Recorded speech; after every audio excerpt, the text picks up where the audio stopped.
The following is a conversation with Dr. Jenna Macciochi, an immunologist, twice published author, TEDx speaker, public speaker, and all-around immune system expert.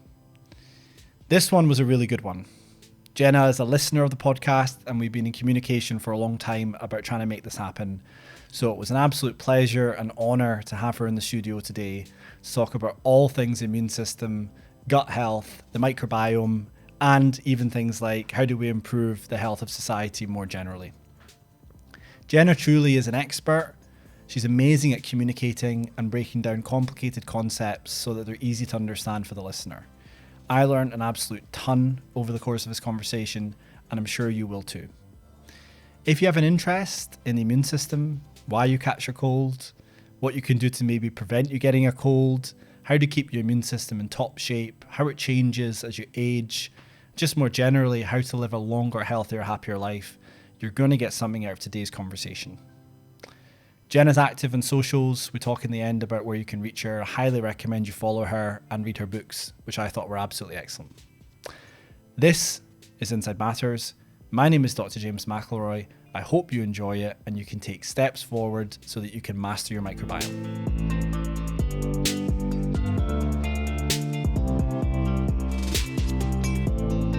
I know you had a very strong sort of traditional scientific training. And yeah.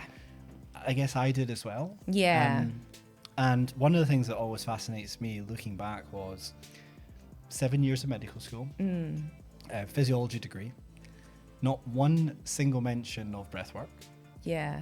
Not one single mention of minimally processed food and the importance of that. Yeah. Nothing on exercise, right? Mind's blown. And nothing on cold exposure, sauna, yoga. And it's like, that stuff's kind of important, isn't it? Really important. Yeah. Yeah. And you've written about a lot of this kind of stuff in your book. So maybe we could start with, how did you get interested in the immune system? Good Big place question. to start. And then over the course of the conversation, I'd love to just delve into these other elements as means of making your immune system stronger and how that links back to your scientific training. Yeah. But let's start with the immune system and how you got interested. How I got into it. I feel like I didn't have the best career guidance, let's say. Maybe none of us did at that time. But I grew up on a tiny farm in rural Scotland, and I guess you see the circle of life on a farm. And I was always really interested in what makes us well and what makes us sick. And my mum worked in food and catering, and she kind of believed that health was built at the kitchen table, and we grew a lot of food and learned to cook from her. And so I guess I always had that kind of interest in that area, and it was only when I was leaving school I just wanted to answer this big question of what makes us well, what makes us sick, and the immune system seemed to hold those answers. So I went to Glasgow, and that's where I did immunology. They have kind of a unique course because there's not too many places you can just do immunology. It's within the medical school of Glasgow University. I had the best tutors there, and it was it was about 18 of us, and from that point I was just in love with this topic. Wow. And it's just something that's kept on giving because there's more and more to learn. It's not like you kind of go through university, get taught everything about the immune system and you're like, right, I'm good now. It's like the last 20 years since I finished, I'm constantly learning. And that's probably what led me to write the books, was because after I had my kids, they're twins, so they're 9 now, so several years ago, and I wasn't working. First time in my career, I was on sort of a maternity break, and put them to bed as babies quite early.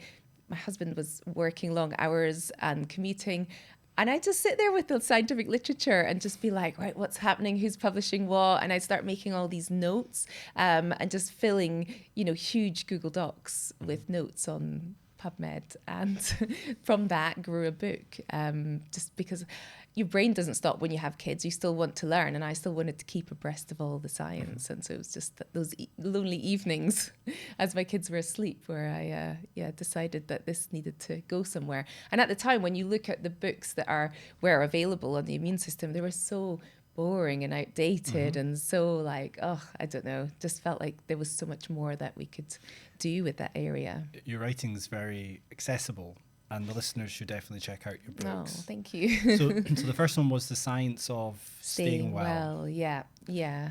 So maybe we can unpack that a little bit. So what were the kind of key themes within the book for the listener?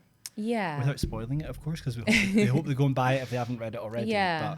But maybe, you know, what is wellness? What does it look like for you as the author and the expert? And what is the science underpinning all of that? Yeah, that's a good place to start. I think the inspiration with the book came from thinking about the evolution of the immune system. You know, it's one of the oldest preserved systems on the planet because everything alive needs some kind of immune system. Even plants have their own immune defenses because it's the way to protect yourself from, you know, things that want to eat you or infect you.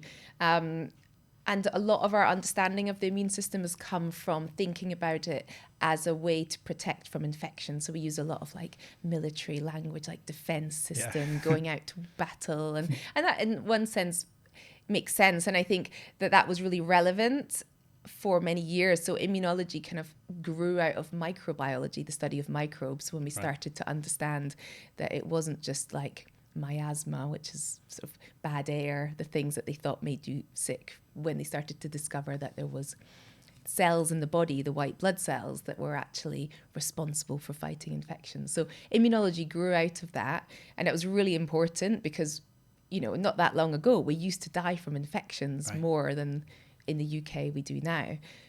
And now we die from other things, so heart disease, metabolic conditions, certain cancers, a lot of age-related diseases that we're seeing coming in earlier and earlier.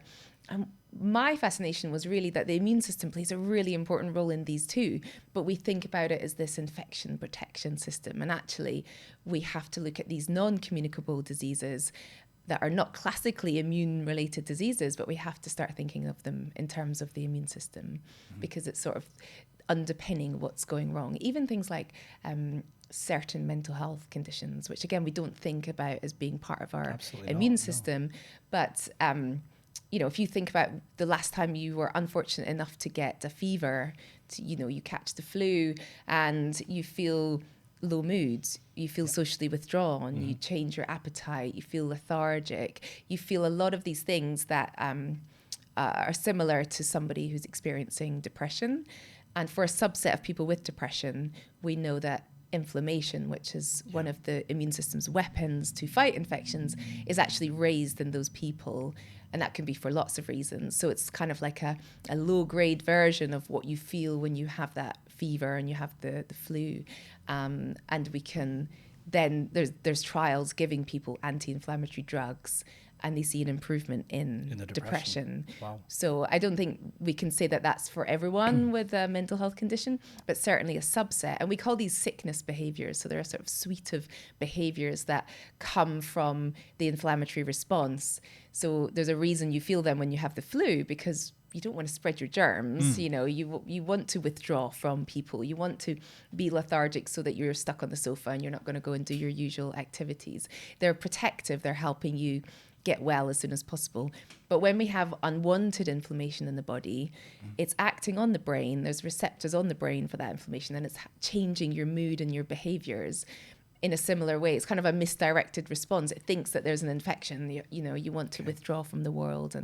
And to me, it just blew my mind that we just think about it in terms of infection, but there's this whole suite of different things that are now becoming the main causes of poor health that are not related to infection that we need to start focusing on. Like chronic stress, perhaps? And yep, exactly. the modern day lifestyle, burnout. Yeah. I saw you posted something about burnout today. It'd be cool to discuss that, because that's kind of coming to the fore now as well. Where historically, I mean, the kind of circles that I work in, it used to be that the CEO lifestyle was you don't sleep at all, you drink a lot, you're on a plane all the time, you've got no time to exercise, and that's just how it is. But now I think there's a new era that's just starting, which is if you want to perform, you need to control your stress. Yeah, You need to completely. control your inflammation. Yes. And that sort of segues into all the things that you talk about in your book, which is the exercise, the diet, the sleep, Yeah. all these components that I think we all know are important. Yeah. So what kind of actionable insights do you kind of put forward within your writing and when you talk to people about what they can do to strengthen? We talked about boost, not sure if that's the right word, but really kind of get their immune system into the strongest possible state and think about that chronic inflammation as well. Yeah. Well, when I was doing my PhD in London, I certainly felt the sting of burnout.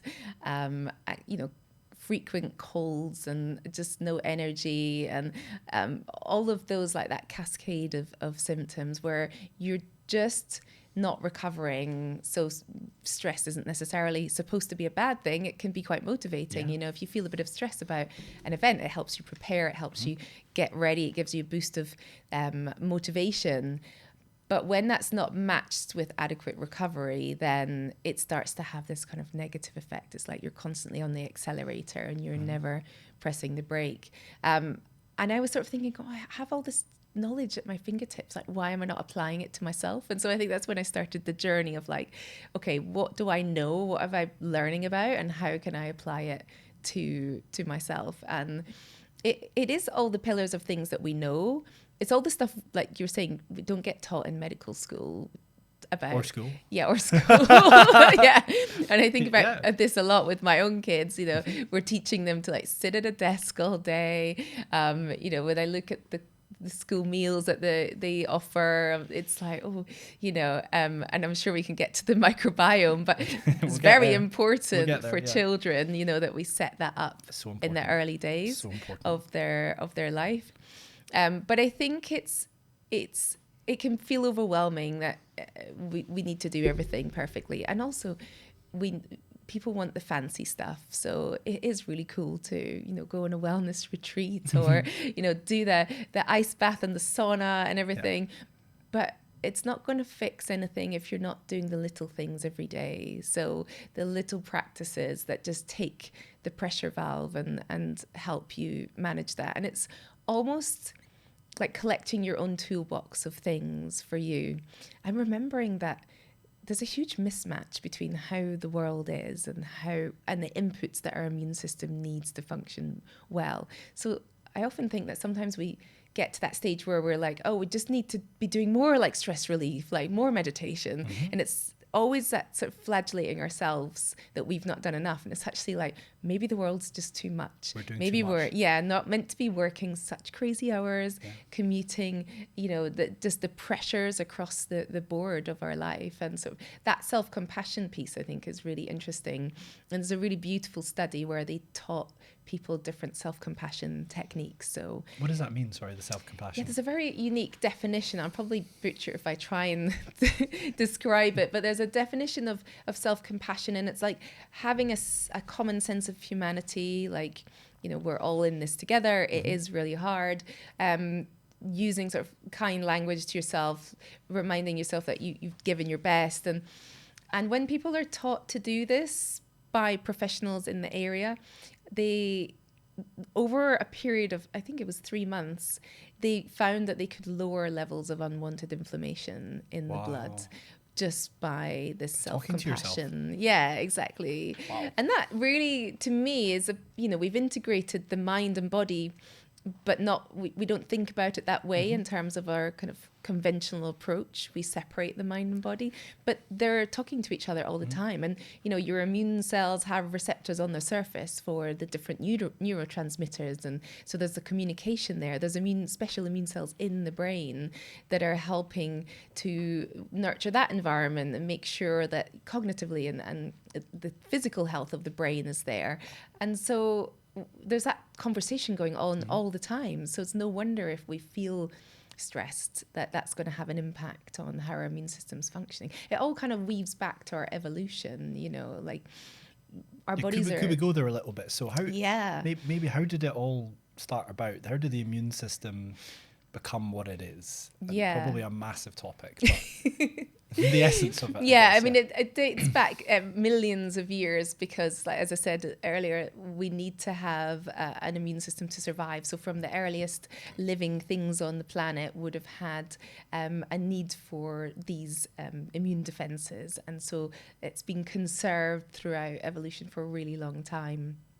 And I guess it's quite expensive to run your immune system for your body. It's metabolically quite costly. And so we don't want to be pouring an investment into that all the time. So we sort of triage resources depending on what's needed. And so if you're stressed all the time, it's kind of emulating, if I'm about to step out on Oxford Street in front of a bus and I'm like, oh my God, that stress is going to get me to safety.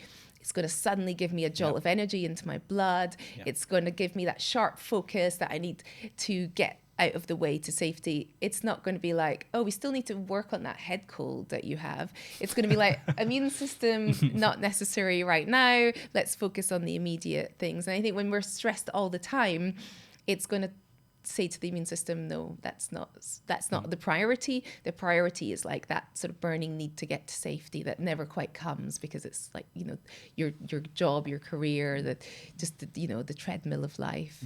And so I think a lot of things make sense once you start to look through the lens of evolution. And the evolutionary mismatch theory in terms of the immune system is a theory whereby we don't get these inputs that we need from our environment. So your immune system is a sensing system. It's very much shaped by various inputs from your environment, things you do, things you're thinking, things you're exposed to, your food, your exercise, the environment. And when we don't get all the right inputs, it's like, it gets confused and then it starts acting up and we get things like allergies or autoimmune diseases. So it's a kind of very broad strokes way of saying that there's a mismatch between how our lives are set up and the things our immune systems need to work properly. I'm going to push you a little bit on what we can do to try and recalibrate and realign. Yeah. It sounds like a lot of that might be within our control. Yeah. But I wonder if we could just take a step back and talk about the immune system and the components. So, very simply, I guess it's to protect us from foreign harmful things. Yeah. But there's also an element of helping us with our own insides as well. So if there are cells which are out of control, could you maybe just kind of encapsulate that as to what it is? And then we'll talk about what we can do about if it goes wrong or what we can do to prevent things from going wrong. I think classically we've divided it into this innate and adaptive immune system. The innate is that first line of defense. Those are the white blood cells that are lining those body barriers, the nose, the throat, the airways, the gut, underneath the skin. So if anything gets through those barriers and could potentially harm us, you've got cells sitting there waiting.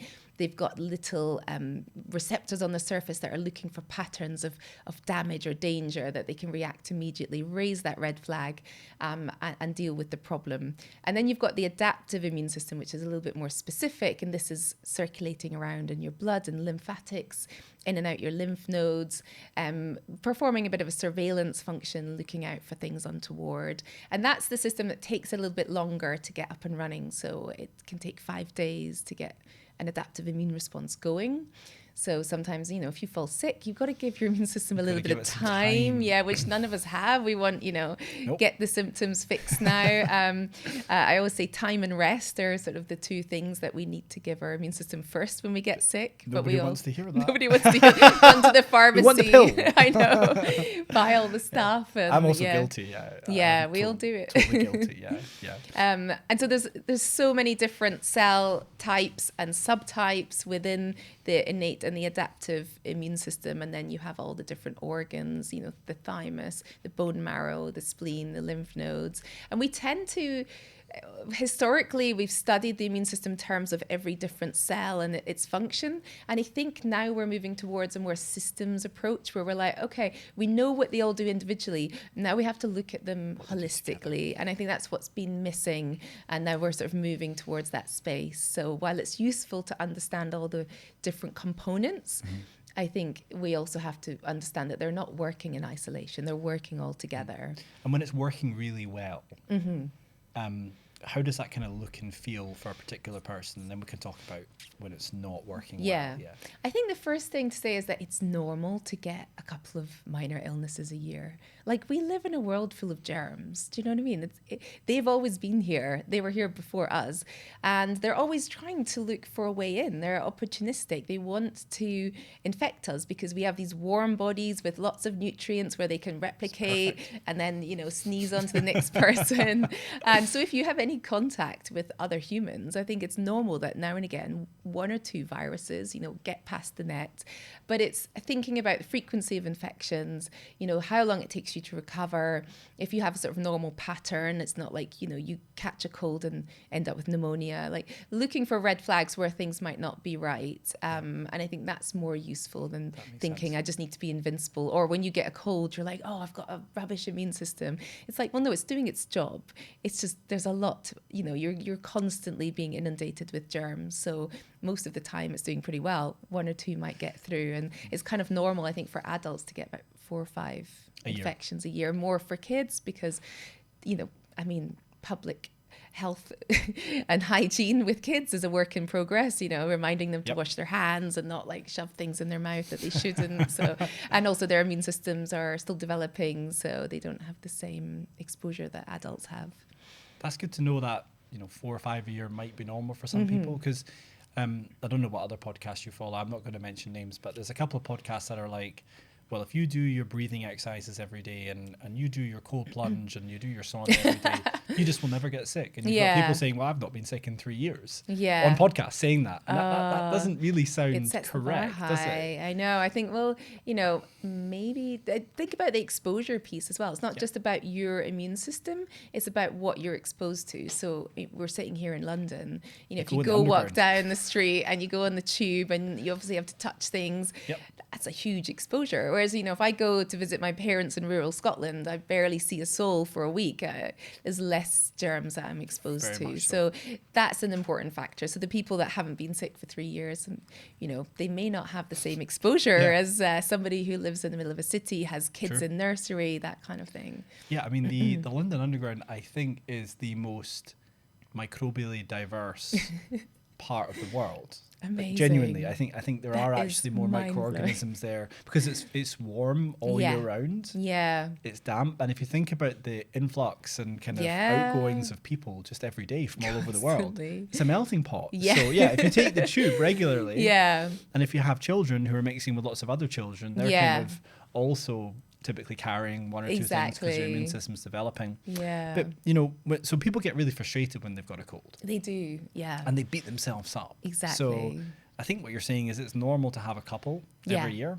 What about duration, and when does it become not normal? You mentioned pneumonia as well. So. Yeah, so I think about that frequency. If suddenly you feel like you're getting more than normal and nothing else has changed, so you haven't just, decided to put your child into nursery or, more vehicles to bring germs home, you just can't shake it off, or you're getting more sick than normal. I can think of times with colleagues where I'm like, oh my God, you're sick again. And I can see that they look tired. It's that burnout it's again. It's the burnout thing, you think. Yeah. And I can tell, like, looking at them, oh, I'm worried about you. And we don't have time to be sick. I think I always think like one day on the sofa and getting back on your feet quicker is better than powering through. 100%. And I have a personal story on this, but it's really embarrassing. Right. So when my kids were very small and I went back to work, and it was weird going back to work as a parent because I was just like, oh, you'd had that little break to have children. And I found it quite strange and stressful. We all got a cold, which is fine, everyone in our house. Husband and kids got well. I didn't. I continued, didn't take any time off work. I was like, it's just a cold. I woke up with a bone rattling cough. I couldn't get out of bed, and I had pneumonia. And that was literally just from having a cold. Wow, so it's possible then. It is, yeah. If you don't take the steps. Yeah, I was so run down. I was so not looking after myself. And it's just that classic, like, mum, back to work, like putting everyone else's needs first and navigating that path of being at work again now with children, which before when you're at work, you just think about yourself. You don't have these dependents to consider as well. And so it's really easily done. And I'm a real advocate for if someone is sick, don't go into work. Nobody wants your germs to start with. You know, when that person comes into the office and you're like, gym. oh, yes, or the gym. Yeah. And, people don't want to miss those opportunities. Like, if you're really, on it with your gym schedule, that you don't want to have to miss that class. But honestly, like, in terms of you're transmitting to other people who don't want it, but just take that rest and you'll be much better for it than instead of pushing through. But I think that's a kind of cultural thing that we need to challenge. Just keep going. Same in America. So I'm sure people ask this all the time, but I'm going to ask him. So if someone has a cold, what should they do? Like, what are the actual evidence-based, well-researched methodologies, tools, supplements, whatever? And I think what you're going to say is rest. But I'd like you to say that. Yeah. Then we can maybe talk about the other stuff. Yeah, definitely rest and definitely time, because your immune system is really energetically costly. And, it takes about 10% of your basal metabolic rate. And then when you have a fever, that's climbing up. For every degree of fever, it's climbing by a few percent. So, your body is suddenly it's only got so much energy, and it's suddenly having to triage loads into your immune system. So it doesn't also need you running around doing your normal daily stuff, because you're just then stretching that energy budget really thin and then risking being sick for longer. So rest is really important. And that is why we feel tired when we're sick. And that's to do with the action of the inflammatory mediators on the brain, trying to tell your brain, change the behavior, because this is going to get as well quickly. So rest is really important. Time is really important. And then, there isn't a magic cure. I'm not an advocate for like running to the pharmacy and taking all the over-the-counter medicines, because these are acting on the symptoms. So they're suppressing the symptoms, the headache, the stuffy nose, the fever, the cough, but they're not getting rid of that virus or whatever's causing the infection. That's the immune system. That's the immune system, which is needing the rest and time. And so there's a potential that you suppress the symptoms, you feel better, so you go to work and do all your normal stuff, but you're not giving your immune system the rest and time. So I think that they're great, but you could save yourself some money and just rest. And the reason people get these symptoms is, I'm assuming it's because the immune system kicks in. Yeah.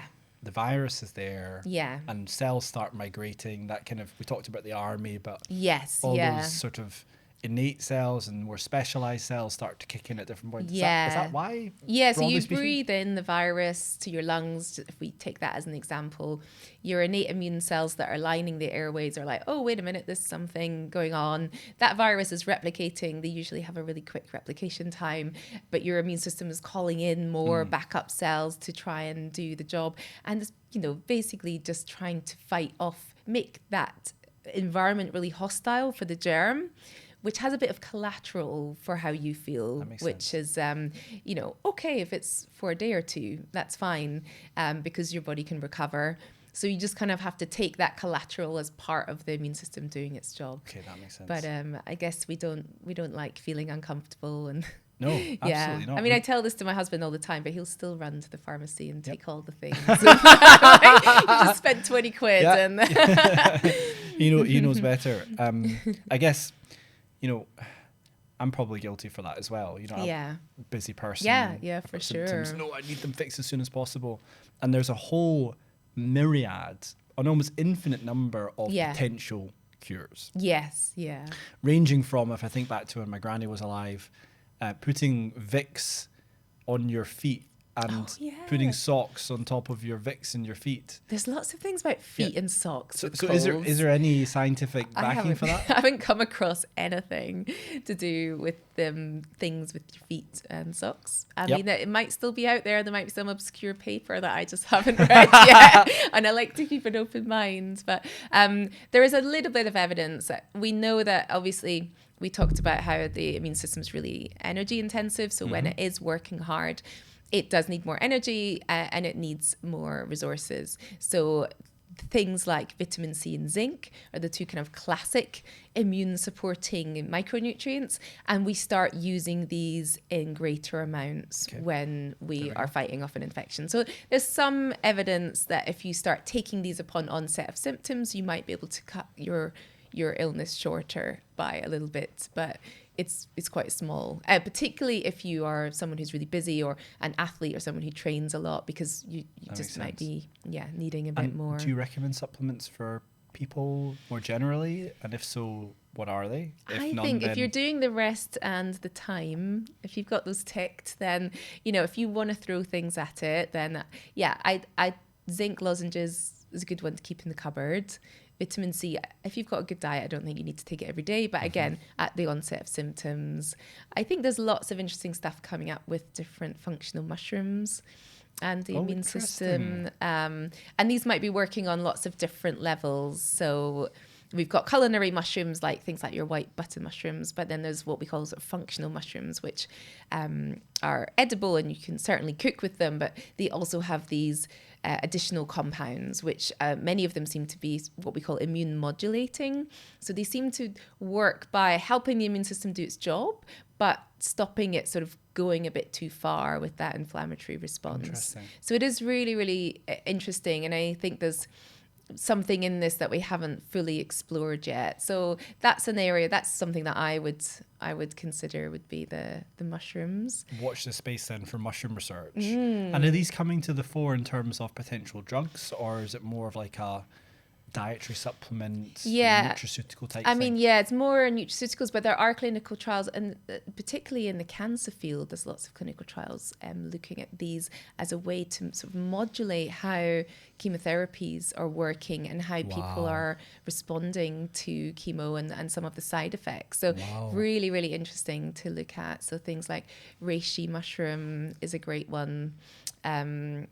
Lion's mane, lots of cognitive benefits. Chaga. Chaga's a really good one for the immune system. And also these have lots of beta-glucan, so fibers in them. So we know they're also having an effect on the gut. And obviously we know the gut is really important for the immune system too. So a lot of people say that, just on the subject of the gut, there's 70% of your immune cells living on and inside of your gut. Yeah. Is there any truth to that? And if so, how does it come about?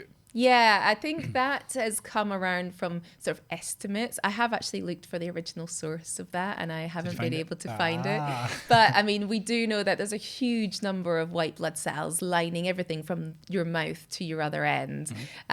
So perhaps if you were to proportionally count those up, compared to other bits of the body, it might be a large percentage. Kind of makes sense. I guess for the listener, and we've talked about it so many times in this podcast, that there is literally this one cell thick, and by the way, a cell is very small, tiny. Very microscopic, very, very small, one cell thick barrier between what you could describe, if you were being pretty kind of sort of vulgar about it, a sewer, right? And another part of your body, which is, commonly thought of as being sterile. It's kind of not sterile because nothing's really 100% sterile. But you certainly don't want the sewer in the absolutely other not. bit. And when it happens, you've got a huge problem. Things start going crazy. So I guess it kind of makes sense that lining that one cell thick barrier are your defense mechanisms, right? Exactly. Just in case if something finds its way through, it's just like that, breathing in the virus, you've got lots of immune cells in the airways. I mean, the gut is this huge opening to the environment. All that exposure to things all day long, breathing, swallowing, food you eat, it's all getting chucked down there. And your immune system's got to deal with whatever it's incredible, actually. Yeah, I think it's incredible. Like it's amazing that maybe we don't get sick more often. I know. Yeah, exactly. That's what I think. Right? When people get the odd cold, I'm like, are you kidding me? Like that, your immune system is amazing. Exactly. It's been working so hard. Think about how many times you've been on the tube, how many times you touched something and it's gone into your mouth. Your immune systems find a way just to move it on. That. So on the mushroom side then, how did you kind of get interested in this emerging field? Is it like well known amongst people working in immunology? Yeah, I think it was when I started going into the diet more, and probably when I was writing the books. And obviously we talked about things to take when you get sick, and of which, and vitamin C and zinc probably have the most evidence, and then there's sort of more niche botanicals where there's sort of emerging evidence. But I was kind of then thinking about what can we take all the time or frequently that is going to be more preventative. And I think that's where I came across the mushrooms. Not only do they have these different kind of not phytonutrients, but we call them micronutrients because they're with a mushroom, not a plant. But they have, they're a source of fiber, and these fibers seem to have a particular signaling mechanism on immune cells that modulates their behavior in a really favorable way. And there's something to do with the microbiome as well, isn't there? So yes. There's some prebiotics exactly in there. Yeah. So it's not necessarily that you want to maybe take it as a supplement. It might be that we want to eat them as our ancestors might have done. And I know in Brighton where I live, you can literally buy a whole lion's mane in some of the local grocery shops. Yeah. I've never tried cooking it, but I think, you can marinate it and Apparently it tastes quite good. Yeah, it looks quite nice. Mushrooms more generally just taste really awesome. And they have a lovely kind of meaty texture, don't they? There might be something sort of evolutionary in all of that. Yeah, I think so. I think there's always a bit of wisdom in evolution, and we kind of want to work it all out with the science and then go, like, we've discovered it. And it's like, well, it's been there forever. Yeah. So back then to the kind of core principles then of wellness. What are the kind of big buckets then that people should be thinking about on a day-to-day basis? Yeah, I think movement is just so important for our immune system. We don't often put the two together. We always think about diet and supplements, but exercise, we're built to locomote, and the immune cells are circulating around our body in our blood and lymphatics, and the lymphatic system is a circulatory system, but it doesn't have the heart as its pump. It requires our muscles to move to be a pump. So if you don't move, you're not using the lymphatic system to its full potential. And it allows the immune cells to recirculate around, but it also carries metabolic waste from all the different cells of your body that it drains and helps kind of dump that out of the body. So it's kind of a waste disposal system too, and sort of keeping on top of that. So I think muscle is particularly interesting. And we now talk about, within my field anyway, we talk about muscle and fat as being immunologically active tissues. I think this is a really new way of thinking. I think, when I was at university 20 years ago, they weren't telling me that muscle and fat were immunologically active. And what does that kind of mean? It means that they have an influence on the immune system? They have an influence. They're also a home of immune cells. So you have lots of immune cells that like to live there. And it means that the proportion of muscle and fat in a person's overall body composition can have a huge impact on the overall function of the immune system, and also the overall kind of inflammatory load. If we think about, we have inflammation to fight off infections, but we can also have unwanted inflammation in the body, which is leading towards chronic disease risk. And fat cells, as we gain weight and get our body weight above a threshold, then those fat cells can only store so much fat, but they have to store more because you're putting more food in the system, and they get quite stressed and they become a source of inflammation in themselves, which I think is really, when we think about obesity and people who are living with obesity, like they have raised inflammation. And so it's not only about the fat cells, but often what we see with obesity is a reduction in muscle, which tends to be more anti-inflammatory, and it's very sort of rejuvenating on the immune system. So it's really about the composition of the body, not just about putting on weight, but keeping a hold of that muscle mass as well. So I think living with obesity but doing muscle strengthening exercises is a really good way to keep your body healthy. And I think we all know that as a nation we're getting too heavy.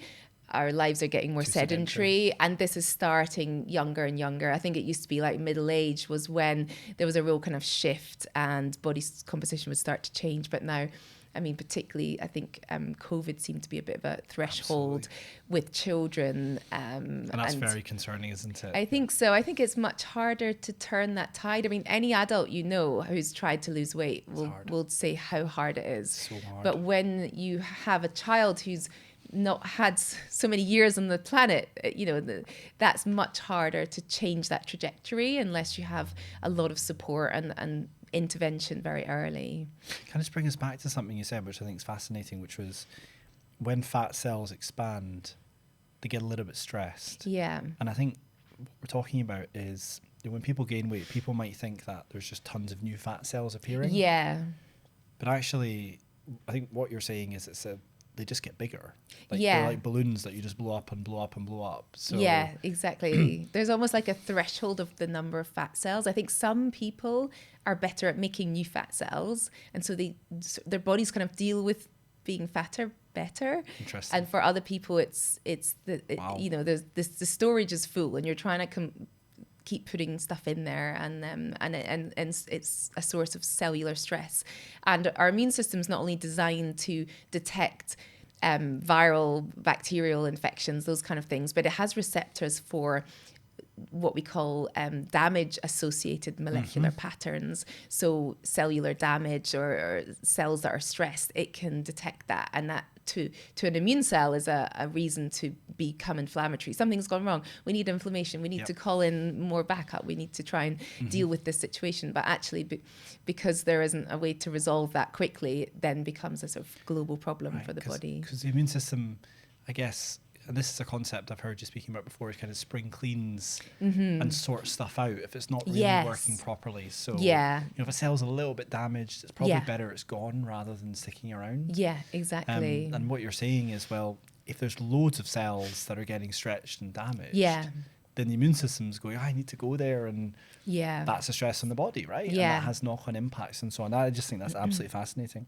So does that mean, therefore, that body composition is important more generally for the status of your immune system? So you should be moving more, and maybe it sounds like lifting weights as well. Yeah, exactly. So the cardiovascular stuff obviously is getting everything moving, that vascular health, the lymphatic flow, that immune surveillance function, so looking out around your body for things going wrong.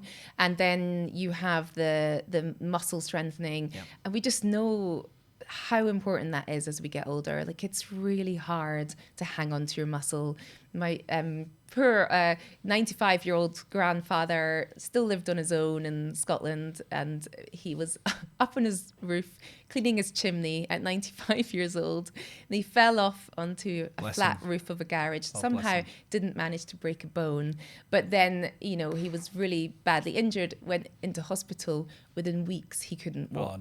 Because just by being immobile at 95, your muscle, if you don't use it, you lose it. 100%. And particularly as you get older, it's really, really hard. So, we've all heard of the government advice on exercise, and it's like so many 100 minutes of cardiovascular and 2 muscle strengthening sessions per week. Nobody remembers that part. It's just like, I've got to go for a walk or a run or a cycle or a gym class. I actually didn't know that they had that in their guidelines. I didn't know that. It's kind of plays second fiddle. It's there.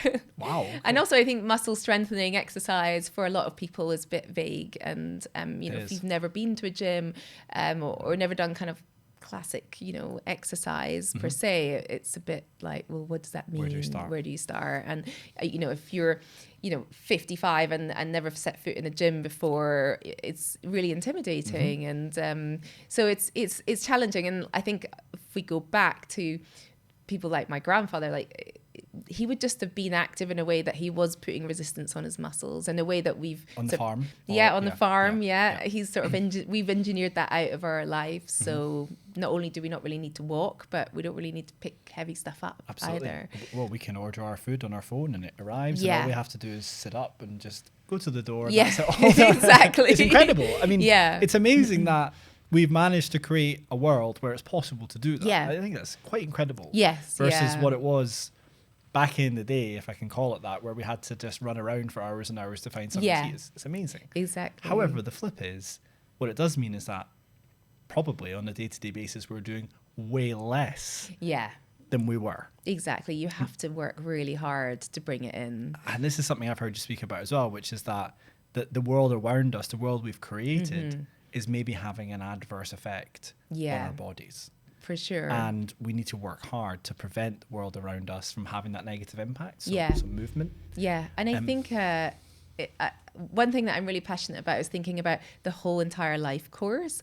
I don't necessarily want to live till I'm, 120, but I don't want the last few decades to be quite, limited in what I can do, because I think that doesn't sound very appealing either. But we know that the immune age, there's ways that we can now measure the immune age is in a research capacity, not in terms of, a That's consumer test. But we know that the immune age is not necessarily tracking to your chronological age. And there's this lovely studies done by Professor Janet Lord in Birmingham University, looking at sedentary young people in their 20s and 30s versus very active older people in their 70s and 80s who are using their muscles, who are looking after their muscle mass. They're doing activities where the muscles are working, so they're releasing things called myokines, which have this rejuvenating effect on the thymus gland, which is in the neck. And the thymus gland is where we produce our T cells. So these are kind of the master controllers of the adaptive immune system. And she found that these older adults who were really active had a thymus that was younger than their actual age, versus the sedentary younger people whose thymus was actually older. So this was just kind of mind-blowing for me. That is crazy. Yeah, thymic involution, which is where your thymus shrinks, it actually starts in your 20s. So you have this really long, slow decline of the thymus, and then the T cell compartment, with that. But it just shows us that we've got some ability to change that trajectory. And so you can work hard to have your immune system younger than your actual age, which I think is really appealing. As an expert, is it ever too late for someone to start? Or is it one of these things where, it's a slow decline, but at any point between today and the day that you sadly pass away, you can intervene? Is that the case? Like, can you take action now? And I think you can take action now. I think we don't know for sure what that's going to look like for different people starting at different ages, but I think there's always something to gain. And if it's not for your thymus, but it's for all the other benefits, there's definitely because a lot of these things like age-related sarcopenia, which is just essentially you're getting older and your muscles are sort of declining and atrophying, actually that's entirely avoidable. Yes, if you lift heavy weights, or at least do resistance training. So all of this stuff that we just associate with age as being inevitable sounds like maybe is within our control. Exactly. And so on. Can I get a bit nerdy and talk about like immune system age? So like, what do? Do you measure the number of immune cells? Yeah, there's all sorts of different ways that they can do it. It's a lot of taking a lot of different data points, looking at markers of senescent cells. So these are cells that are, they kind of come to the end of their life, and they should really apoptose, which is to die in a very controlled way to get rid of them. But instead they kind of turn into a bit of a zombie cell. So they hang around, they spit out lots of inflammatory components, and they actually pollute their little environment and make the cells around them into zombies too. And so we know that this immune senescence is really a critical feature of immune age. So there's the variety of different markers that we can look for levels of senescence. Very cool. Yeah, it's really interesting. And there's also entrepreneurs targeting senescent cells. Yes, senolytics is becoming a really interesting field. And actually there's, like certain cancer drugs are being repurposed as senolytics and combining them with certain phytonutrients. So quercetin, which is found in like apples and onions. This is a really cool senolytic, as well as fisetin, I think you pronounce it. Tried them both. And they have this kind Bought them extensively over the years. Pulse protocol, which is because cells are always senescing, and we're always removing senescent cells. But it's when that balance sort of tips to a critical threshold that we have too many senescent cells, that inflammation level starts to fill. So your sort of inflammatory bucket is filling faster than it's emptying. And they think that this sort of pulse method, where You don't have to. It's like you're pruning the leaves from a tree. You know, you prune the brown leaves that are a bit dead, and that makes room for the new ones to grow. But if you prune every day, you'll have nothing left. So you don't necessarily want to hit with senolytics every day. You might want to pulse it. I think we don't quite know the protocol, but there's a couple of really nice studies in the last few years that have tried different approaches. So it might be once a month you have your senolytic cocktail, and that helps you keep below this threshold of senescence. So I'll give you some insight. I at one point was a senolytic everyday kind of guy, and I was trying them all. You're pruning the leaves. Well, I'm glad you said. So you know, the research on all of these things like rapamycin, metformin, senolytics, and anything else that's kind of experimental. I mean, quercetin and fisetin are bioflavonoids. Yeah. And there's maybe other benefits associated with them as part of polyphenols, like for the microbiome, for example. But I was taking them every day. And then I had a conversation on this podcast with someone called Dr. Petra Louis, who was one of the first people I ever spoke to about my interest in the microbiome. It's an interesting episode, but basically she just completely challenged all of my thinking on supplements. Interesting. And it got me thinking a little bit. It's like I'm spending quite a lot of money on all of these supplements every month. And I'm just going to stop all of them and see if I feel any different and I notice any difference to my sleep, which I track. Yeah. Gym performance, which I also kind of track as well. And just kind of how I look in the mirror, which I think is kind of important as well. Yeah. And I'm going to be really honest with you, I actually noticed no difference at all to really anything. And I was spending quite a lot of money on quercetin and fisetin and all these kinds of things. And I'm now going to slowly reintroduce and just see what happens. Yeah. Some things like a really high quality fish oil, a vitamin D supplement between probably September and March every year in the UK. Creatine's probably pretty good as well. Yeah, I'm a big fan of creatine. Pretty good. And then see what happens with the other experimental things. Yeah.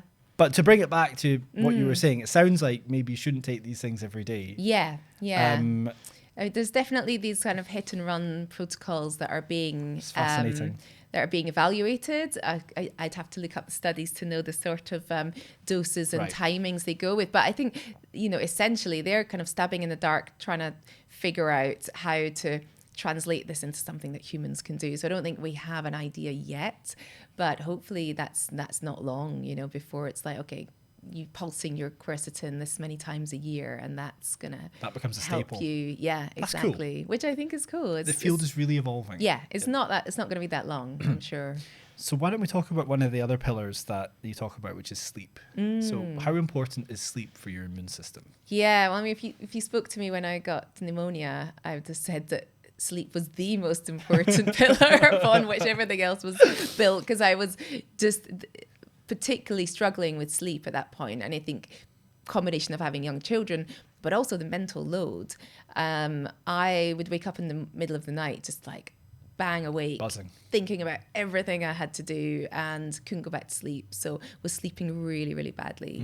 And there's lots of lovely studies looking at length of sleep. I still think that we don't quite know the length that any given individual needs. I think the 8 hours is a great benchmark to aim for. There's sort of discussions around how a lot of sleep literature has been done on men, and maybe women need a different amount of sleep. Different stages of life might need a different amount of sleep. But I think it's good to aim for a schedule where you feel good when you wake up and you're not just waking up tired. And, you know, if you think about, again, going back to the evolution aspect, when you go out and about during the day, we're meant to be awake during the day. We're sort of programmed that way. It's dialed into our DNA. That's when you're exposed to germs, isn't it? You know, you're out on the street, you go to work, you're going about your day. Makes sense. When you're in your bed at night, it's less likely that you're going to come across germs and things, less likely you're going to get injured and need an inflammatory response. So your immune system kind of switches gears, and it's got a different kind of, it's more of a housekeeping response at night. The spring cleaning element. Yeah, exactly. So it kind of needs those two opportunities, the day and night. And pretty much all of the immune cells are under some kind of circadian control. So they have, you know, these clock genes that will be switched on when we get outside in the daylight. So, you know, I don't know how much, I'm sure you're really in tune with the circadian biology, but you know, when you see the sunlight and it's hitting your eye and telling your brain that it's daylight, it's time to be sort of metabolically active. Kicks off. Yeah. Yeah, and then you get all the kind of trickle down effect, and all the little switches say, okay, now time to wake up. And so your immune system is controlled by that too, because it needs to know when you're likely to be awake and out and about versus at sleep. So it's really, really important. I think sleep's really come under the focus in the wellness community, which is good, because it probably is something that people would compromise on. And I think we're a species who will sit up and watch Netflix when we're really tired. Some of it's addictive though. Yeah. I just started this new one, the 3-body problem. Oh, not heard of Recommend. that. Sounds interesting. Recommend. I watched the first one and I was like, oh, that's not very good. But then me and my girlfriend watched the second one. We were like, oh. And they always finish. They always finish on something where you're like, you just want to no, we've got to binge now and do the next one. So I relate. Yeah. I mean, think about other animals. They're like, I need to sleep. I'm going to go to sleep. Yeah. Like your cats, for example. Yeah, exactly. Definitely. Good life. It's a good idea to, take inspiration from cats. But so sleep is really, really important. And there's lots of studies around like the number of hours of sleep and your risk of getting like a cold or flu. And particularly a cell type called the natural killer cell. As the name suggests, it is a killer, and it will kill cells of your cells when they're infected with a virus, and they seem to be particularly impacted by poor sleep. Interesting. And they're part of your sort of first line defense against viral infections. So it does make sense that, if you have poor sleep and then you're exposed to viruses, you're maybe going to be more vulnerable to getting a full infection. What are the kind of tips and tricks that you use now as someone who for a while had poor sleep? Yeah. You're very, very busy. With lots of different things. You're very active on your socials. You've got a big following. Yeah. Kind of famous, actually. You're kind of famous. So how are you managing it all? And what is your kind of bedtime routine then that people can maybe learn from? Yeah, do you know what is funny? Because I think if you look on social media, you get all the sleep protocols. There's so many, right? There's so many, and it's like really strict, and like people, they start their bedtime routine like this many hours before bedtime, and it's like really, I can't do that. I'm not that kind of strict protocol person. I'm quite intuitive, and so I did cycle through all the sleep hygiene and looked at the evidence of it. Having the bedroom dark and cool and clutter free. Trying to get off screens as early as possible in the evening, trying to get off tasks that, might stress me out too close to bedtime. And what I realized is food, that... What about diet? Eating just before bed? Yeah, I definitely feel... I mean, because I've got young kids, I eat quite early with them. So, but if I go out for dinner with friends and, the table's not booked till 8 o'clock, I'm like, oh, Jesus, I'm not going to sleep tonight. Yep. And then you throw in some wine on top of that. And sleep score. Yeah, game over. But yeah, the consistency I think is really important, because it's almost like giving your body a reminder. This is when we sleep, this is when we wake. So it can start to prepare all those little genetic switches for the right time. The same with diet, like eating at the right time. The consistent time, I think, is really important. So I came to the conclusion that sleep hygiene is necessary to get good sleep, but it's not sufficient. And for me, it was really like that mental load piece. It's like, oh, I'm doing everything right. I'm going to bed and I'm doing my evening routine and I'm ticking all the boxes for sleep hygiene, but I'm still not sleeping well. And it was only when I really came to terms with that and was like, okay, go sort out what's in my brain. And there's a million different ways to do that. There's a really good book by, I think it's Colin Espy, who it's basically CBT for insomnia in a book form. Wow. So, CBT for insomnia, I think, is the most evidence-based approach to dealing with sleep issues. But obviously, if you can't go and see a specialist, then he sort of laid it all out in a book, which I think is really helpful. The other thing that I love is a weighted blanket. Now, I've known about these for years, and I didn't. They're quite expensive, and I was like, oh, probably wouldn't work, and da-da-da-da. And then I just bought one last year, and it's been quite life-changing. Whoa! Yeah. Life-changing? Yeah, and so I'm not suggesting that will work for everyone, and I actually don't know about the evidence for it, but for me, it's been fab. But I think in terms of the stress response, our ancestors would have slept under heavy blankets, and it would have been quite protected. We didn't have central heating, if you imagine the weight of animal skins or whatever. And I just think it kind of soothes. Yeah, you feel very like encapsulated, and you like almost can't get up because it's weighing down on you. And I think it kind of puts a pressure on you that I don't know. I think there's something in it. I don't know the science, but Thank you for that. yeah, I think I don't have one.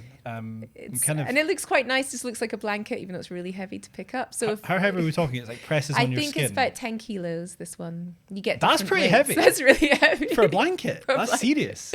Yeah, Wow.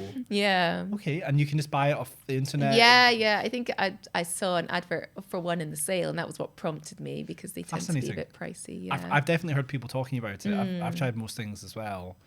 Certainly, the thing that impacts on my sleep score the most is a really, really stressful day. Yeah. So I can have a sleep score of 0% if something bad has happened at work. And you can't sort of shake it off. It's there when you. Unfortunately, Yeah. and you can try everything. You Yeah. can do the breathing. You can go to the gym. You can do Yeah. sauna.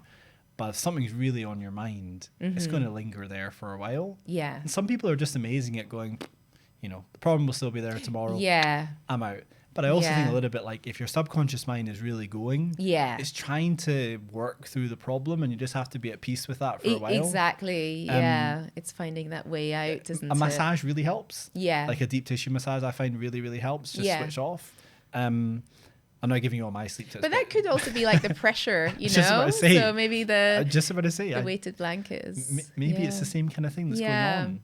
Some just deeply relaxing effect of the pressure on your body for some reason that I don't know. So it sounds like you don't have one of these crazy at 5 o'clock this happens, at 6 o'clock this happens. I've never understood how people do that. I because don't. it's like I just think maybe they don't have kids, because maybe they don't have kids, or maybe they don't actually do it. Yeah, they maybe I think don't that as actually well do on it. social media. And it's quite stressful to be so rigid, I think, as well. For like sure. I almost think about the people I speak to who are really struggling, and they're like, and now I've got to do this, and it's another thing to do, and we're always like adding more things to do, and sometimes it's like letting go and having less to do is better.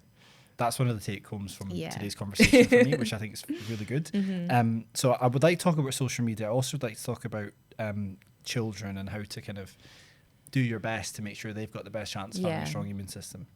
But I'm going to go back just quickly to the exercise bit, because I had noted down, I wanted to ask you about, so very often when athletes are coming to peak week, for example, or they do a lot of triathlon, like long distance stuff, they're kind of unwell all the time, and I often think that they just don't look very well. Yeah. So is it the case that, again, coming back to doing less, you can do too much exercise and it impacts your immune system negatively? Yeah, definitely. I think athletes are a really specific case as well, because we look at them as being this pinnacle of health, but often it's really unsustainable. It's for a specific end goal. They are pushing themselves to achieve a specific goal, which is not necessarily the most healthy thing in the world. It's for a purpose, and we call it so the sort of functional overreaching, where you're pushing an athlete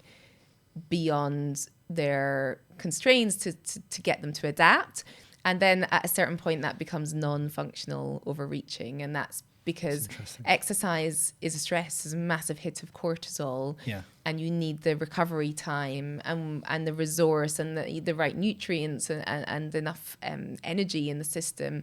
And so when that is a mismatch, then you get this massive crash, and it happens a lot. It's a really, for any coaches out there, it'd be a really difficult thing to kind of to balance. If they crash, then does that bring us back to burnout and the same kind of symptoms? Effectively. And I think it's not just athletes, but people who are really seriously into the gym, who are training for events, but also have a really stressful job, you know, and like working, 50, 60 hours, have kids, all sorts of things. Like, I think they're really vulnerable too. Burning the candle. And they probably don't have the luxury of a coach and a nutritionist and a sports psychologist as a professional athlete would. But I think the other thing with athletes is, if you imagine, if you go to an event, or if you've traveled to an event, you're in a new environment, there's new germs, like athletes getting sick. That's really interesting. Around an event is a huge issue. And also during the training period, if you get that non-functional overreaching and you are in that sort of burnout state, you're much more vulnerable to an infection. That will take you out of your training program, which might take you away from your goal. So I think it's great to have a specific goal, but not if it's going to mean that you're more vulnerable to getting sick. Because the other flip to it is, I guess, exercise is a coping mechanism for stress, because although it is a stressor, you get all the endorphins, which make you feel better. Yeah, but I guess if you do too much, then it can all just compound and it can become a damaging thing. The recovery piece is really important, and it's harder to gauge that often. It's harder to know how much recovery you have. How do you know? Is there any way of knowing? Well, I think it's the telltale signs, you know, as we've spoken about, but it's sort of, it's easy to just push on through until it's too late, I think. Yep. And I'll just take you back as well to, I guess, CEOs that I work with and that I know as well. And they do just push their body and mind to the absolute limit, because they feel like they have to. Yeah. And those that are into the gym as well and exercise typically have ridiculous targets in the gym, or they want to do Ironman or whatever. I often do. And sometimes maybe less is more. Yeah. Maybe just taking a step back and going, hang on a second, I don't need to train today. It's going to have really no impact. And that's something that I've taken away from this conversation, is actually less is more, and you have to listen to your body. And I think that relationship with that activity, whether it's your relationship with food or your relationship with exercise, thinking about when it's crossed the line to being not a good relationship. And, you know, that can be quite subtle. And what is it because you're avoiding something else? You know, it's hard to just sit and do nothing. I'm a person who is always doing a lot of things, so I find it hard to do nothing. But I think it's just a hard conversation to have with yourself. I think it's one that's worthwhile, especially as you get older and the demands on your time, you know, become more. Thank you for that. So I'd like to bring us to social media and ask you about like myths and misconceptions, kind of maybe some dangerous things which are pushed by influencers, quote unquote, in the space. Like, have you noticed any particular trends over the years in social media around you need to do this for your immune system, things that might not make sense? And where do people go for information if they want to get good information on? It's hard. It's really extreme. Everything that's suggested always seems really extreme, like extreme detoxes and extreme cleanses and lots of money on supplements and huge battery of, you know, whatever tests, stool testing, things like that, and blood glucose monitoring. Yeah, that's the recent one. I mean, that is the recent one. Everybody's doing so. Yeah. I actually have one at home. I haven't put it on yet because I'm like, I was asked to test it. I've not done it. I don't know if I can be bothered with all the hassle. And I wasn't sure. I was like, how is this really going to change my life? Yeah, exactly. I get maybe some foods are more like, is it insulinogenic? Is that what you say? Or your body maybe handles it less favorably than others. But then I want to answer the question is, you know, I would want to know if these foods are deemed according to the test as being worse for my blood sugar, can I improve my way of dealing with those foods? Exactly. You know, by eating it with other foods, for example, right? Exactly. Or just improving my microbiome, my digestion, rather than just avoiding the food. I think this is a big part of it with food intolerances. It's always like, oh, if I remove that food, I feel better. And then I remove another food, I feel better. Ask yourself, why do you need to remove really healthy foods like, I don't know, certain vegetables or... we're trying to take away things instead of asking why our body can't deal with that in the first place. And it probably can't deal with that in the first place because our gut is out of whack. And it's not just us who digest our food. In fact, humans are not very good at digesting food. That's why we outsource it to our microbes. So if our microbes are out of whack, then we're not going to be very good at digesting our food. And so it's not about keep removing foods. It's about figuring out how to get 100%. Our body better. and typically... if people just keep eating something, maybe not in as much quantity as they were before, the body and the microbiome does adapt. And they don't feel as bad anymore. You know, so we hear a lot about like low FODMAP diet, for example, for IBS. A low FODMAP is actually really restrictive. And it can become less restrictive when you start reintroducing stuff. So I think it's a good way to start, and then versions of it are good longer term sustainable solutions. And what are we talking about here? We're talking about changing the microorganisms. Exactly. That's what we're talking about, really. Yeah. So just removing everything is a starting point. Yeah. That might help you reset and recalibrate. Exactly, and figure out, oh, it's whenever I eat, a giant bowl of whatever, I get broccoli. I get this like gastro feedback. Mm-hmm. What if instead of having like a giant pile of it, I just have a small portion? Just have a little bit. Yeah. And then slowly over time build up. And I speak to people all the time and they're like, oh, but I eat so well and I've got all these gut symptoms. And I'm thinking, you've been on this planet like 4 decades. Your gut didn't just suddenly get out of whack. It's been a long, slow 100%. burn. And so it's not going to just fix itself overnight. You have to coax that ecosystem back to where it should be. 100%. But again, we're really impatient. And we're like, yeah, we want it all now. Yeah, we want it all now. Maybe at some point, not too distant future, you'll be able to take an antibiotics capsule. Exactly. which contains the full spectrum and the full complement. But one of my worries is that, well, maybe people say, well, instead of actually changing my diet for 3 months, I'm going to take a capsule, which is what people want. Yeah. Right? And to be fair, I think that the capsules that we're producing, because they contain the full spectrum, could actually have the same effect as having a good diet for 3 months. Yeah. But you don't get all the micronutrients and all the other benefits that you get eating a good diet. So we need to be careful we don't go down this route of one pill for your microbiome. Exactly. It's educating the consumer or whoever's involved about how they're working hand in hand. It's not just like one or the other. You still need 100%. To be putting the right food into the system. Food is so important, isn't it? So important. Now, when you were doing your immunology degree, did you talk about food? Did you talk about the microbiome? Talked a lot about the gut and talked a lot about fiber, actually, just because the microbiome was just starting to become a thing. And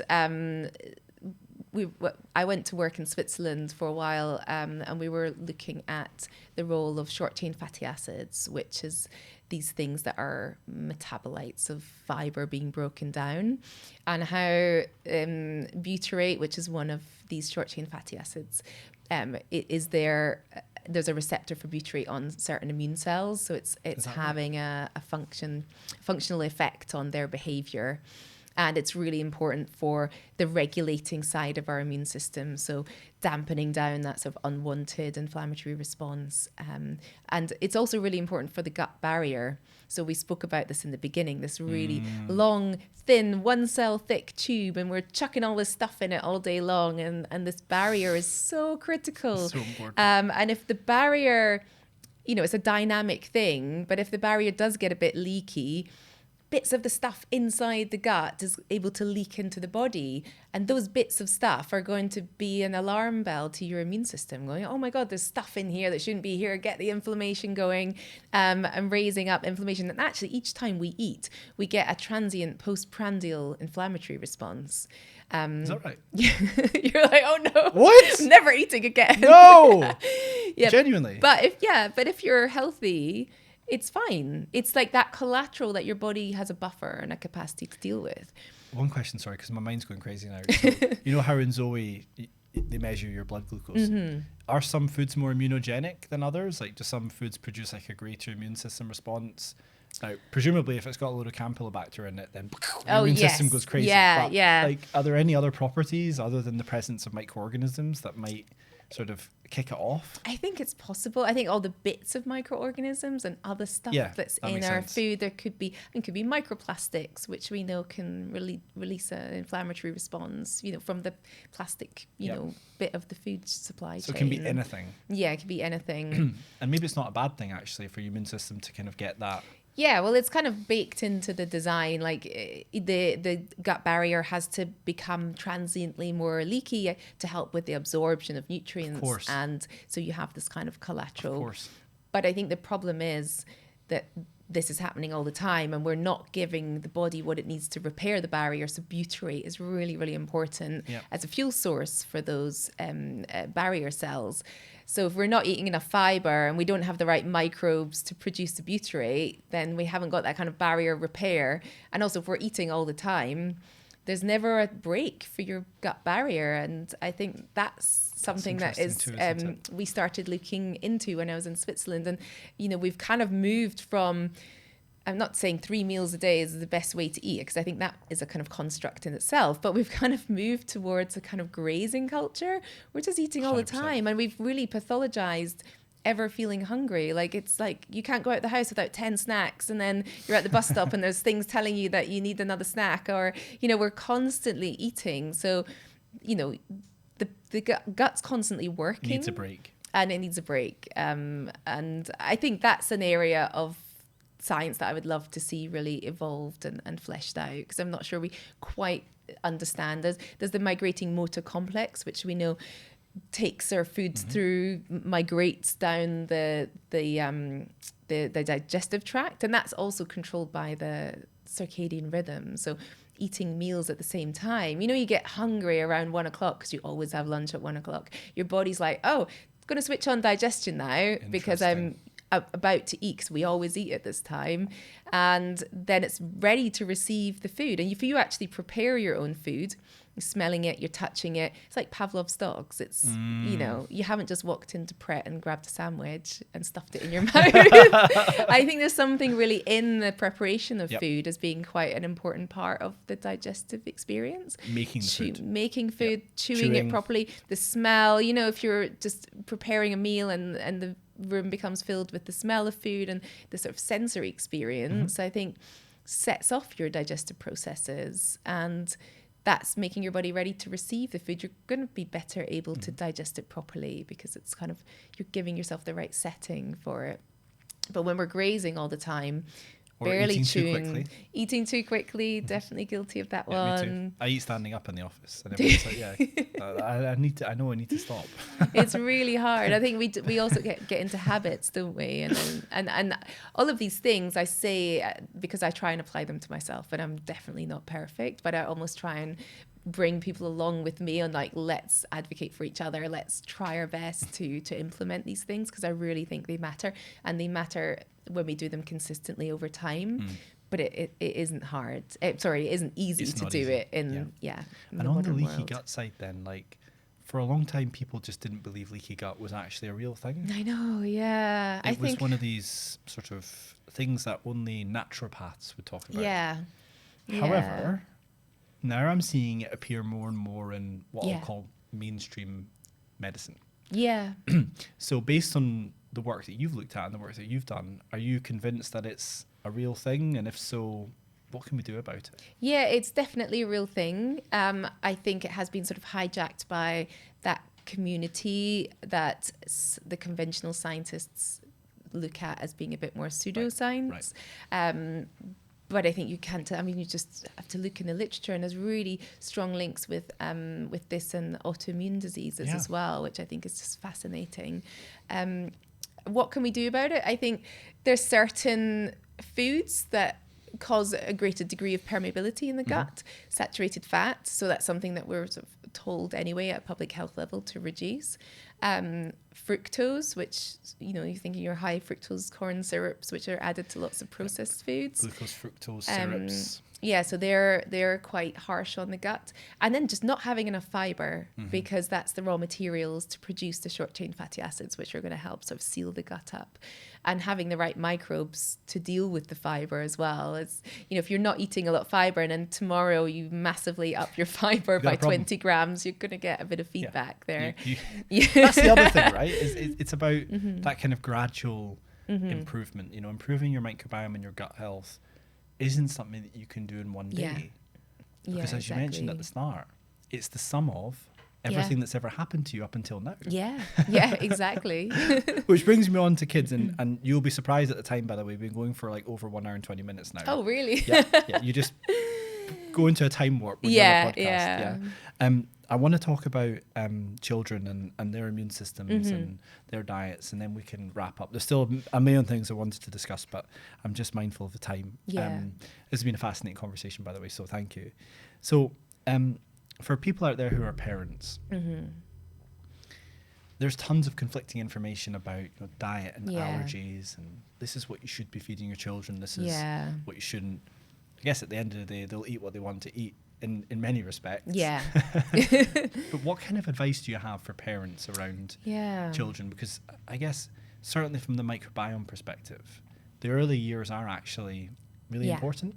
Yeah. And I'm imagining that's probably the same for the immune system as well. So, Yeah. There's this really close link between the gut microbiome and the immune system, the gut immune axis that we call it. And it starts even before birth. You know, if you look in the gut of a baby in utero, there's metabolites from the mother's digestive tract in the baby. So Wow. it's like what the mum is Wow. eating and her bacteria are producing It's amazing. is being transferred. And it's sort of, then obviously the journey into the world really matters. There's these kind of big rocks that shape the baby's microbiome. So obviously vaginal birth is that kind of seeding event where we know there's differences between a C-section baby and a vaginal birth baby. But I always want to be really compassionate to parents, because a lot of these things, it's such an emotional time, and a lot of people don't choose to have a C-section, but it might have been life-saving.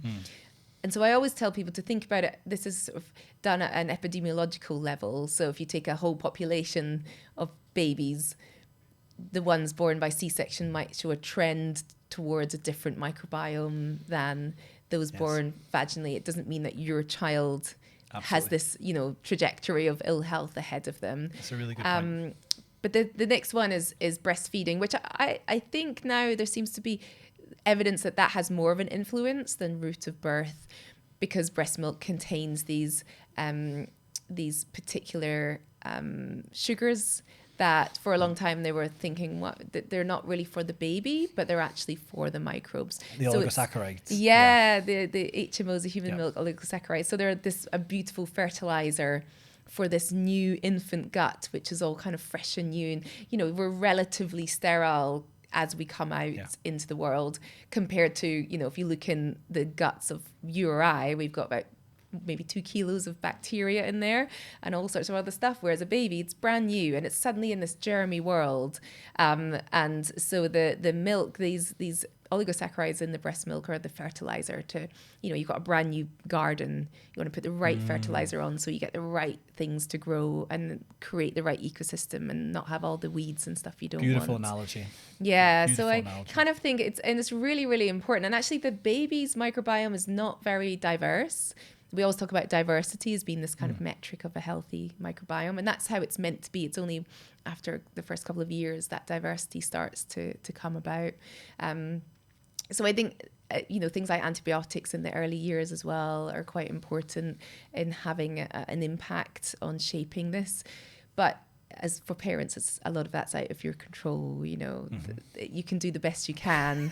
But then, starting to put food into the system, you want to be further cultivating that garden. Absolutely. And unfortunately, I think even compared to when I was a child, the food marketed towards kids isn't perhaps the best food that we should be giving them, but the marketing's really strong. And I think when I was a child, that a lot of that wasn't the option. I just had the same as my parents, grew up in this rural area where we grew a lot of our own food.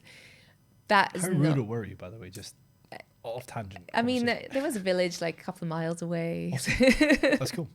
But I really worry about this explosion we have in the future because we're not nurturing the gut microbiome of kids correctly. 100%. And I think I have conversations with parents all the time, and a lot of parents are like, oh, when I was a kid, I was really picky, but then I got, over time they'll sort themselves out, they'll start eating different foods. But I'm not sure that it's the same for kids now as it was 3, 4 or 5 decades ago. So I think 3, 4, 5 decades ago you could be picky, but you still had minimally processed, there wasn't more nutrient dense type foods. Definitely. Whereas now you can buy stuff that has no nutritional value really whatsoever.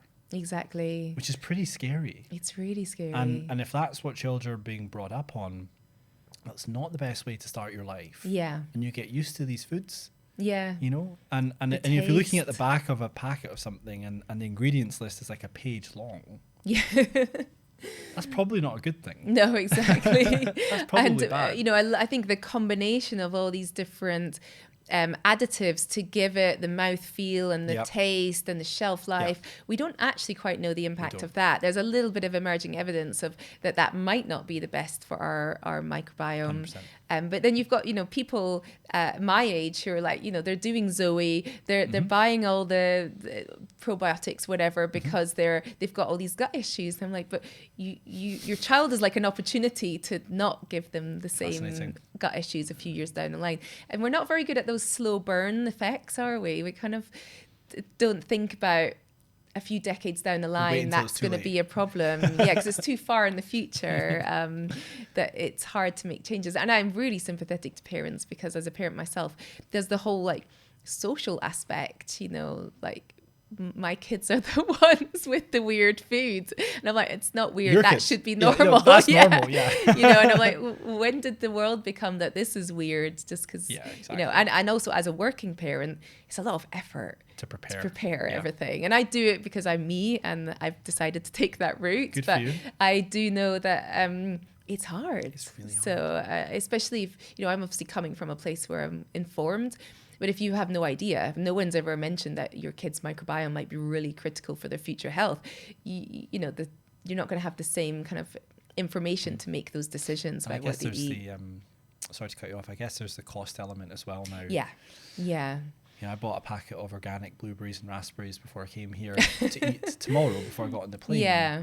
£9. Oh, it's a lot. It's a lot. That's a lot of money. It's a lot. And to if invest you in yourself. You buy that, and then your kid decides, today I'm not eating raspberries and blueberries, and they go off in the fridge really quickly. You want to buy something that's really shelf stable, that 100%. That if they don't eat it today, it can be there in a month's time. And so it's really hard. What about smoothies and juices? Do you give them to your children? Maybe it's something a bit easier, or try to stick to the real foods? I try to stick to the real foods. I think personally I'm not a big fan of a smoothie, and that's just purely like, I don't know, it's not my favorite way to consume things, so that's why I don't do it for them so much. But they're pretty good, I think, because how I look at it is that we have a bit of a toxic food environment, so I curate our own food environment at home. I just don't buy the stuff that I don't want them to have.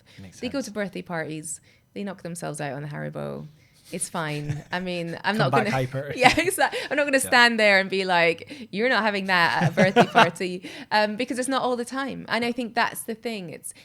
It's not about being perfect. It's what you do most of the time, and giving them a real baseline of, this is what a normal plate of food looks like. So, in 20 years time, when I'm not around with them, when they're cooking, they know that a normal plate of food doesn't look like a plate of ultra processed foods.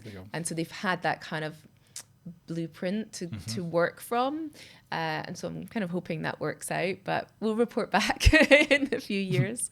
Thank you for that. We've been going for quite a while now.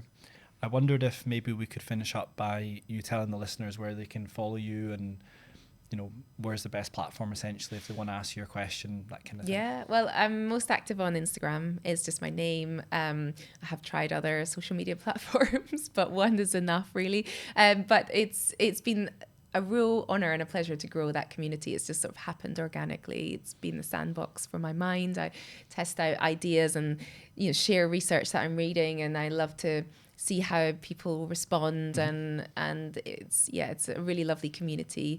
I do have a website. It's not always very up to date, but I write on my Substack and do a monthly newsletter, so you can also find that there as well.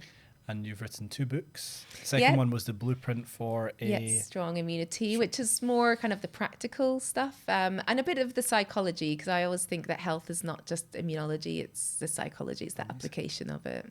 And might you write another book in the future? I'm contemplating. Yeah, I'm thinking you should write one about the microbiome and the immune system. I think you'd be perfect for that with your expertise, and your writing's really, really good. And on Audible as well, you're talking. Yes, I it's did good to hear the author's passion. I did the audiobook. Thank you so much. Thanks for having me. Absolute pleasure. Learned a lot, and really grateful we can make this happen. Yeah, so appreciate I'm so pleased. Thanks. Thank you.